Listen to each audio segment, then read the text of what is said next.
Je vous propose de... Alors, ce ne sont pas des nouveaux médicaments, mais ce que je vous propose, c'est de passer quelques cas cliniques tous ensemble. Donc, je vous demanderai de lever la main si vous êtes d'accord ou pas. Ça va être bien comme ça. Et ça va être de simple à assez compliqué. Enfin, je trouve assez compliqué, si vous le permettez. Donc, ce ne sont pas des nouveaux médicaments, hein, puisque vous avez dans les anticoagulants oraux les AVK et les AOD. Donc, le premier cas, il est super facile. Monsieur X, 85 ans, il a une fibrillation atriale qui est traitée par AVK. Il doit avoir des extractions dentaires multiples. Alors, vous faites quoi? Alors, vous levez la main si vous êtes d'accord. Dernière prise à J-5 sans relais. Ok, quelques-uns. À J-5 avec relais HBPM. Moi, je crois que le message est passé. Dernière prise la veille au soir. Pas d'arrêt. Alors, il y a 90% de la salle qui ne sait pas quoi faire, en fait. Hein, ou alors, je ne vois pas bien la salle. Alors, ma décision à moi, c'est celle-là. Pas d'arrêt. Pas d'arrêt. Après, si, alors vous allez me dire, oui, mais s'il faut faire l'ensemble des 4 cadrans, il faudrait peut-être un arrêt. Moi, je ne crois pas. Moi, je pense qu'il reviendra 4 fois, s'il le faut, pour aller faire ses extractions dentaires, de façon à ne pas faire d'arrêt.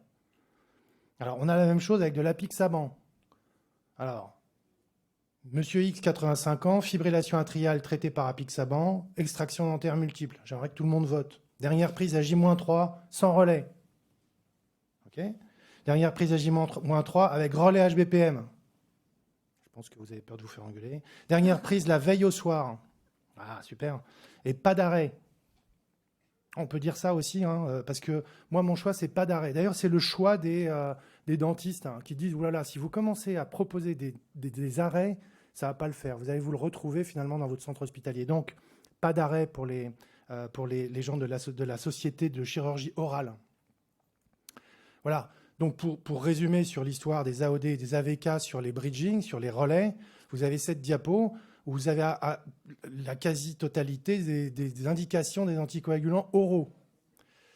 Si votre patient arrive en consultation et ne tombe pas dans cette case, c'est que c'est un mouton à 5 pattes. À ce moment-là, vous demandez de l'aide.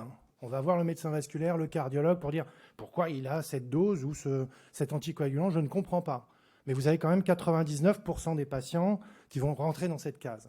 Donc, à gauche, les valves mécaniques. Il n'y aura pas d'AOD. Et plus le temps passe et plus on a l'impression que les AOD posent un problème avec les valves mécaniques. Donc, ces patients-là seront sous AVK.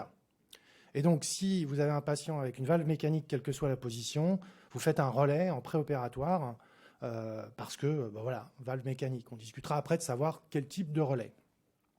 Au milieu, la grande majorité des patients, fibrillation atriale, il en reste peu sous AVK, mais bon, si vous les avez sous AVK, vous posez la question, y a-t-il un antécédent d'AVC, quelle que soit la date de l'AVC, ou d'embolie systémique? Si oui, vous faites un relais, sinon, vous ne faites pas de relais. On a des preuves que ça augmente le risque hémorragique, ça ne protège pas particulièrement. De manière, la protection vis-à-vis d'événements thromboemboliques, c'est la réduction de l'ensemble de la fenêtre. Et puis surtout, si votre patient saigne pendant, parce que vous n'avez pas osé arrêter ou vous avez voulu faire un relais, vous allez retarder la reprise post-opératoire de l'anticoagulant. Donc, pas de relais.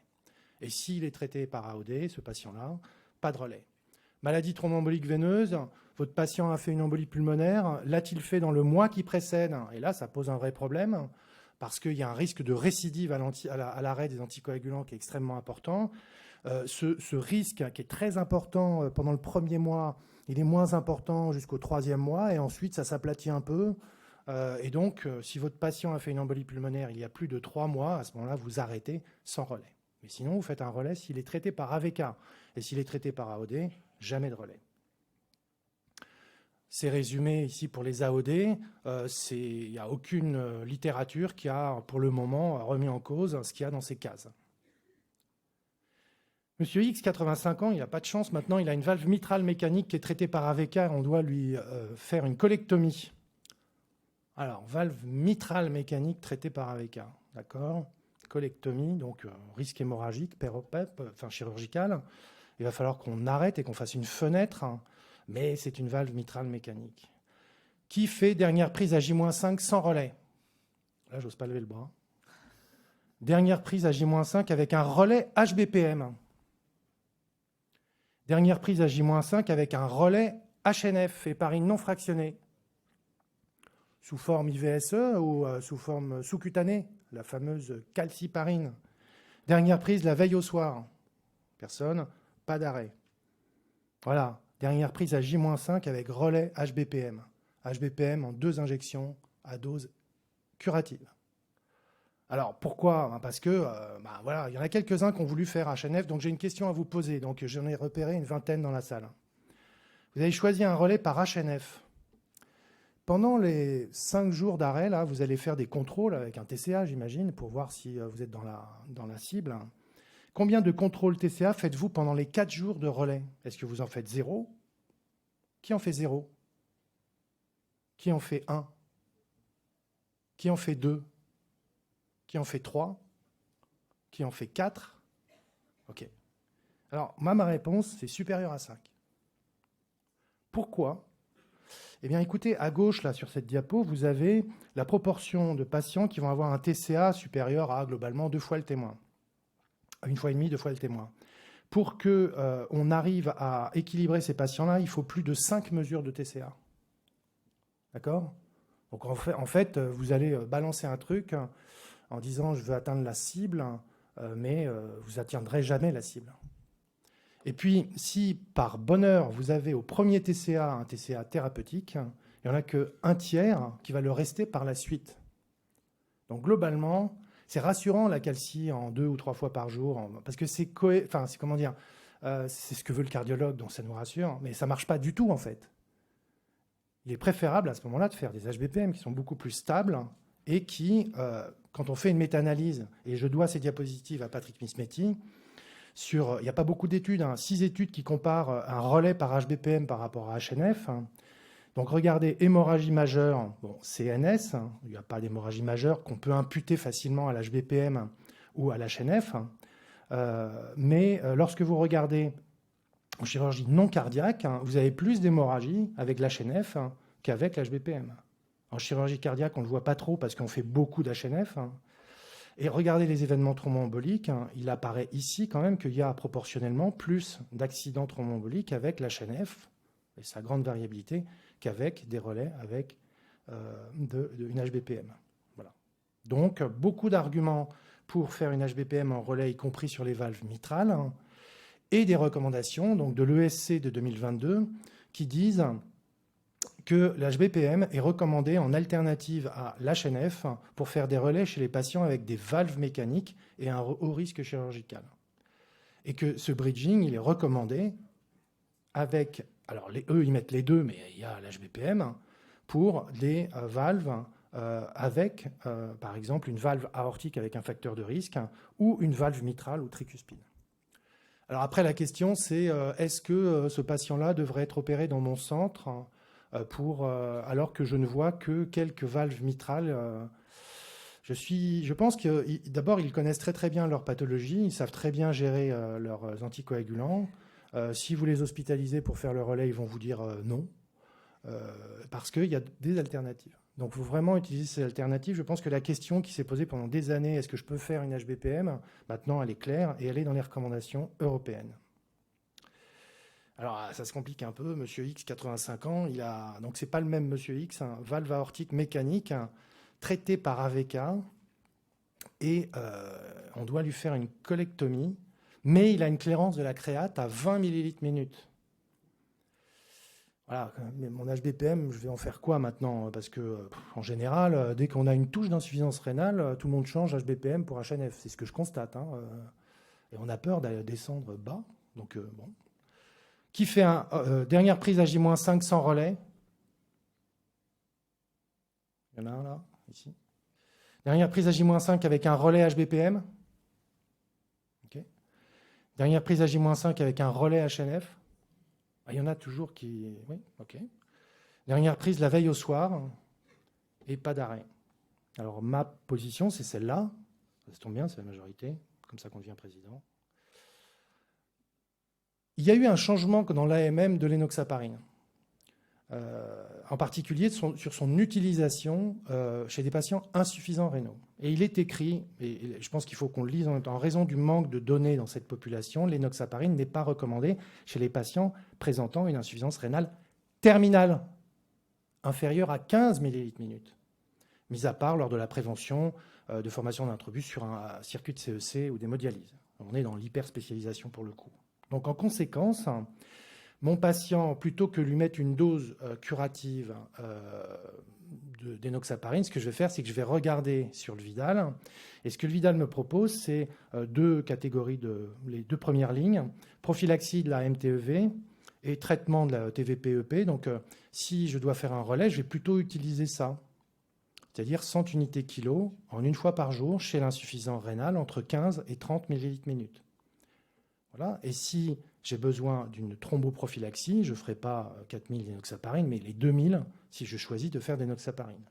Donc vous avez ici le changement de RCP qui dit clairement, donc là pour le coup c'est la prophylaxie de la maladie thromboembolique veineuse, 2000 en une fois par jour. Donc mon patient avec sa valve mitrale mécanique avec qui je dois faire un relais, donc, il a une valve mitrale aortique. Mitral ou aortique, ce serait exactement la même chose. Mais il est insuffisant rénal, je décide de faire un relais par une HBPM. Puisqu'il est insuffisant rénal, mais que sa clairance est au-dessus de 15, là il est à 20 millilitres minute, je choisis donc de faire une HBPM, et cette fois-ci en une fois, du compte tenu de la cinétique de ce médicament-là chez l'insuffisant rénal. Je peux faire aussi de la tinzaparine. Pour lequel dans l'AMM, il est écrit l'utilisation chez ces patients avec clairance inférieure à 30 n'est pas recommandée, la dose à utiliser dans la population n'ayant pas été établie. Mais en cas de besoin, chez ces patients, le traitement par tinzaparine peut être initié avec précaution et un contrôle de l'activité anti-DISA si le rapport bénéfice-risque est positif. Alors, on va prendre le pauvre Monsieur X là, qui se prend toutes les bizarreries. Monsieur X, 85 ans, il a toujours sa valve aortique mécanique, il est traité par AVK, colectomie, mais il a un antécédent de thrombopénie induite par l'héparine.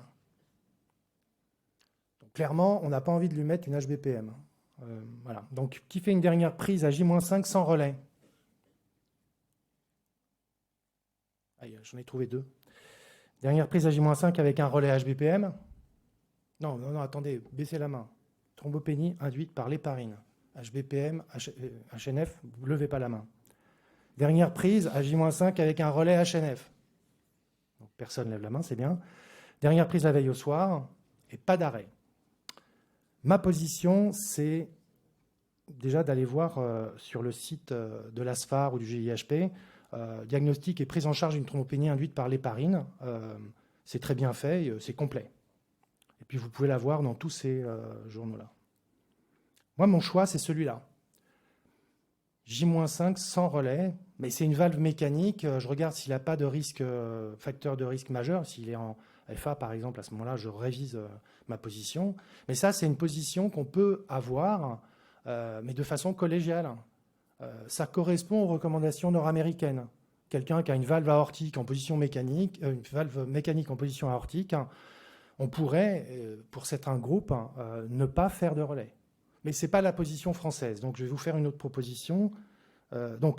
Ça, c'est ce qui justifie en fait qu'on ne fasse pas de relais. C'est-à-dire que là, on n'est pas dans valve aortique mécanique et autre facteur de risque. Si on a valve aortique seule, il y a une proposition de ne pas faire de relais. Mais ça, franchement, discutez-le avec nos camarades cardiologues.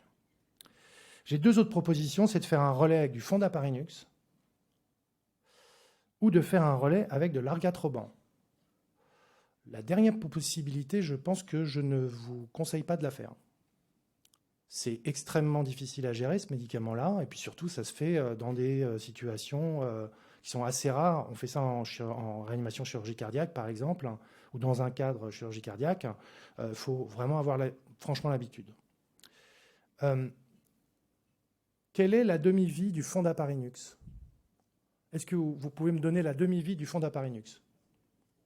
Dites-moi. Voilà, ok. Alors, je vous la donne. Voilà, 17 heures chez les patients jeunes, plus de 21 chez les patients âgés.